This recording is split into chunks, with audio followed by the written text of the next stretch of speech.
Hello everyone, welcome to channel learn with ease. आज हम solve करेंगे डेप्रिसिएशन चैप्टर से question number 21, 22, 23 and 24। Chapter 15 TS Grewal की book से क्लास 11 अकाउंट्स।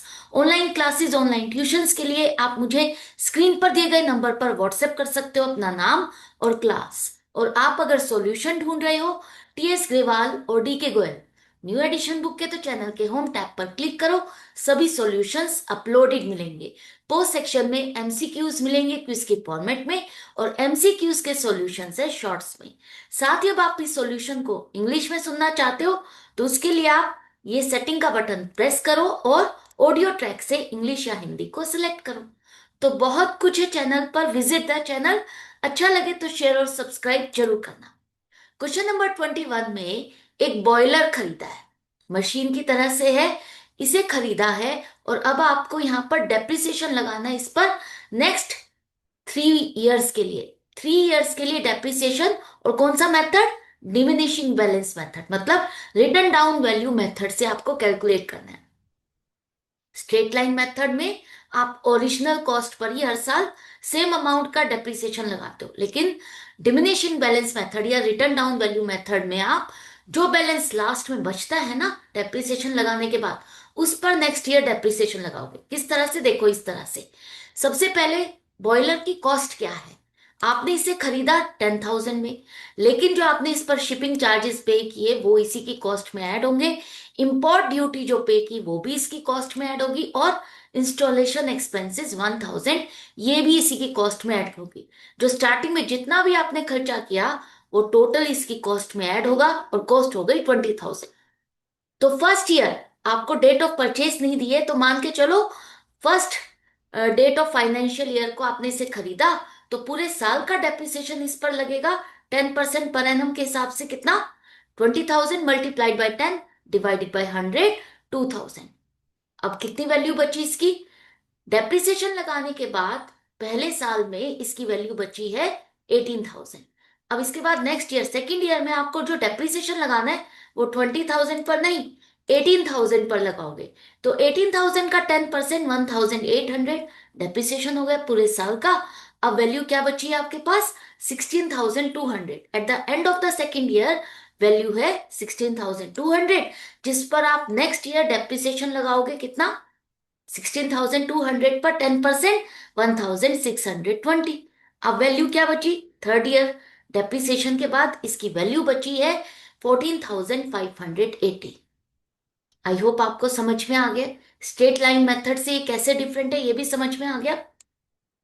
अब क्वेश्चन नंबर 22 में इसी तरह से आपने एक फर्नीचर खरीदा है 4,000 का, जिस पर आपको डेप्रिसिएशन लगाना है 5% के हिसाब से original cost per. Original cost का मतलब क्या है? Straight line method.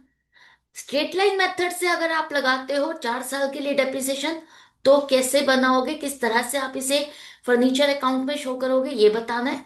और अगर यही फर्नीचर आप डिमिनिशिंग बैलेंस मेथड से मेंटेन करते हो, depreciation return down value method से लगाते हो, तो क्या होगी वैल्यू इसकी, आपको ये बताना है। मतलब एक ही एसेट पर अगर स्ट्रेट लाइन मेथड से डेप्रिसिएशन लगाया जाए तो क्या वैल्यू होगी, और रिटर्न डाउन वैल्यू मेथड से अगर डेप्रिसिएशन लगाओगे तो क्या वैल्यू होगी, यही आपको बताना है।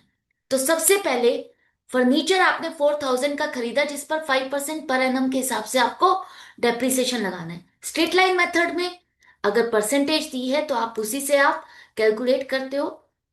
डेट आपको नहीं दी परचेज की, तो आप मान के चलो स्टार्टिंग में ही आपने इसको परचेज किया, पूरे साल का डेप्रिसिएशन लगाना है, तो 5% के हिसाब से 200 पूरे साल का डेप्रिसिएशन लगेगा। हर साल आपको यही डेप्रिसिएशन लगाना है। तो अगर हम स्ट्रेट लाइन मेथड से फर्नीचर अकाउंट बनाएंगे तो क्या होगा? एसेट आपने खरीदी है तो डेबिट साइड पे दिखाओ टू बैंक अकाउंट 4,000। इसके बाद एंड ऑफ द ईयर आप इस पर डेप्रिसिएशन लगाओगे, तो कितना लगेगा? बाय डेप्रिसिएशन अकाउंट 200, और अब वैल्यू क्या बची? Bye balance CD 3,800। एंड में लिखो टोटल। अब नेक्स्ट ईयर आप ब्रॉट डाउन करोगे वैल्यू टू बैलेंस बीडी 3,800। पूरे साल आपने इसको यूज किया तो डेप्रिसिएशन सेकेंड ईयर भी आपका वही सेम अमाउंट रहेगा 200 बाय डेप्रिसिएशन अकाउंट 200। अब वैल्यू क्या बची? Bye balance CD 3,600। एंड में लिखो टोटल। अब जो वैल्यू है क्लोजिंग बैलेंस ये नेक्स्ट ईयर के लिए ओपनिंग बैलेंस हो गया, टू बैलेंस पीडी 3600। पूरे साल यूज किया तो डेप्रिसिएशन तो आपको वही सेम अमाउंट लगानी है स्ट्रेट लाइन मेथड में बाय डेप्रिसिएशन अकाउंट 200। अब वैल्यू क्या बची बाय बैलेंस सीडी 3400 एंड में लिखो total. Next year last fourth year में आप इसका ओपनिंग बैलेंस लिखो to balance PD 3400, end of the year depreciation लगाया by depreciation account 200 by balance CD 3200। तो स्ट्रेट लाइन मेथड के अकॉर्डिंग अगर आपने डेप्रिसिएशन लगाया इस फर्नीचर पर तो 4 इयर्स के बाद इसकी वैल्यू बचेगी 3200। अब यही फर्नीचर अगर आप डिमिनिशिंग बैलेंस मेथड से मेंटेन करते हो तो क्या होगा। एसेट है तो डेबिट साइड पे शो करो फर्स्ट ईयर को टू बैंक अकाउंट 4000। पूरे साल यूज कर रहे हो तो depreciation at the end of the year लगाओगे, तो 5% 4000 का बनेगा 200, और एंड में क्लोजिंग बैलेंस आ जाएगा बाय बैलेंस सीडी 3800 एंड में लिखो टोटल। फर्स्ट ईयर में तो स्ट्रेट लाइन मेथड और डिमिनिशिंग बैलेंस मेथड सेम रहता है, कोई डिफरेंस नहीं है। लेकिन सेकेंड ईयर में ये कहानी चेंज हो जाएगी, जो क्लोजिंग बैलेंसेस को ब्रॉट डाउन करो टू बैलेंस बीडी 3800। अब जो डेप्रिसिएशन आपको लगाना है वो 200 नहीं, 3800 का 5% कैलकुलेट करोगे जो कि बनेगा 190। अब बैलेंस क्या बचा 3800 माइनस 190, 3610 एंड में लिखो टोटल।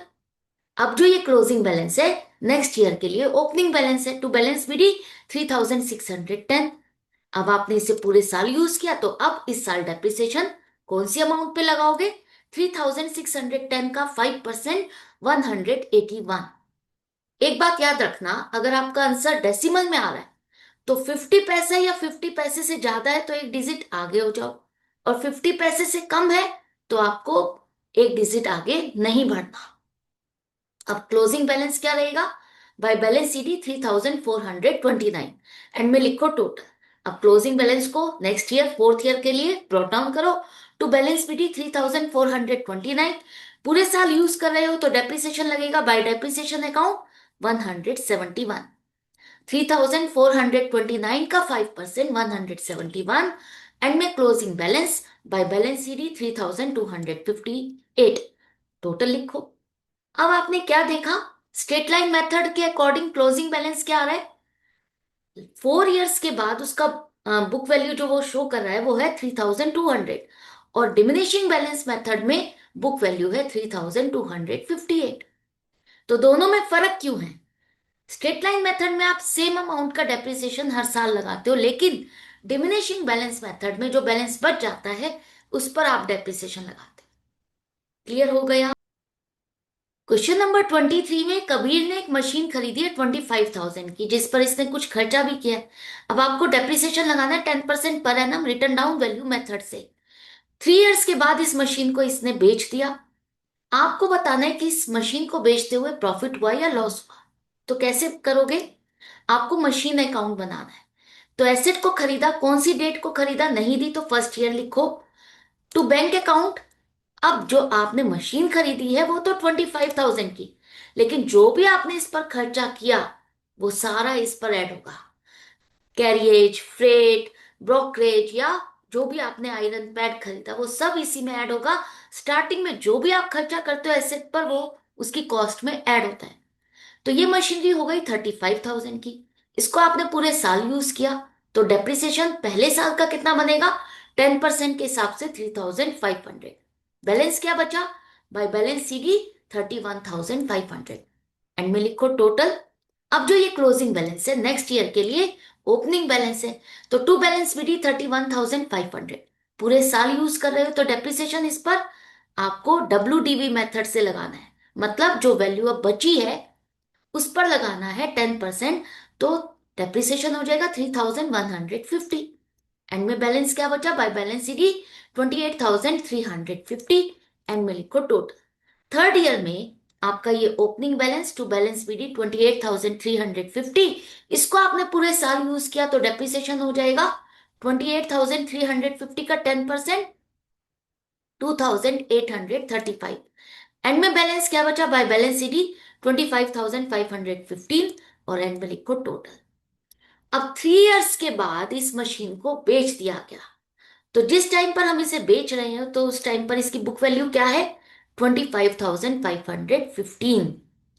इसको आप बेच रहे हो 30,500 में, लेकिन बेचने पर आपको एक कमीशन भी पे करना पड़ रहा है। तो नेट अमाउंट जो आपको मिली वो 30,000। इस मशीन को बेचते हुए आपको 30,000 रुपीज मिल रहे हैं, बुक वैल्यू से ज्यादा पैसा मिल रहा है, तो प्रॉफिट हुआ। प्रॉफिट कितना हुआ? 4,485। तो यही क्वेश्चन मैं आपसे पूछा था, एंड आई होप आपको अच्छे से समझ में भी आ। क्वेश्चन नंबर 24 में राजेश ने मशीन खरीदी। मशीन खरीदी है, बेची है। आपको यहाँ पर मशीनरी अकाउंट बनाना है 2 साल के लिए, 24 और 25 के लिए। डेप्रिसिएशन लगाना है डिमिनिशिंग बैलेंस मेथड से 10% पर एनम। तो किस तरह से बनेगा? सबसे पहले मशीनरी आपकी एसेट है, तो डेबिट साइड पे शो करोगे। जब भी आप मशीनरी खरीदते हो, बुक्स में रिकॉर्ड करते हो, तो एंट्री क्या होगी? Machinery account debit to bank account या कैश अकाउंट। तो टू बैंक अकाउंट नाम दे देते हैं इसको M1 6,000। इसी साल आपने एक और मशीनरी खरीदी 1 अक्टूबर को, तो टू बैंक अकाउंट M2 5,000। अब इन दोनों मशीन को आपने यूज किया, तो यूज किया M1 को पूरे साल के लिए, तो इस पर डेप्रिसिएशन 10% के हिसाब से पूरे साल का 600। M2 को आपने 1 अक्टूबर को खरीदा, तो 31 मार्च तक 6 मंथ्स का डेप्रिसिएशन बनेगा 5,000 पर 250। तो टोटल डेप्रिसिएशन 850 हम रिकॉर्ड करेंगे 31 मार्च 2024 को बाय डेप्रिसिएशन अकाउंट 850। एंट्री क्या बनेगी? Depreciation account debit to machinery account. इसके बाद क्लोजिंग बैलेंस क्या है? 11,000 माइनस 850, 10,150। एंड में लिखो टोटल। अब जो ये क्लोजिंग बैलेंस है ये नेक्स्ट ईयर के लिए ओपनिंग बैलेंस है। तो 1 अप्रैल 2024 को बैलेंस है टू बैलेंस बीडी 10,150। अब इस साल आपने एक मशीन को बेच दिया है। कौन सी मशीन? जो आपने 1 अप्रैल 2023 को खरीदी थी। मतलब M1 को आपने बेच दिया है। M1 की बुक वैल्यू 1 अप्रैल को क्या है? 5,400। इसे आपने बेचा है 1 अक्टूबर 2024 को, मतलब 6 मंथ्स यूज करने के बाद। तो 6 मंथ्स का डेप्रिसिएशन 5,400 पर 10%, 6 मंथ्स के हिसाब से 270 बनता है। आप जब इसे बेचने जा रहे हो उस टाइम पर इसकी वैल्यू क्या बनती है? 5,400 माइनस 270, 5,130। इतनी वैल्यू की मशीन को आपने 4,000 में बेचा। वैल्यू ज्यादा है, कम पर बेचोगे तो नुकसान होगा। तो लॉस ऑन सेल कितना है? 1,130। अब जो मशीन आपने बेच दी है वो आपके पास नहीं है, तो यहां से आपको हटानी है।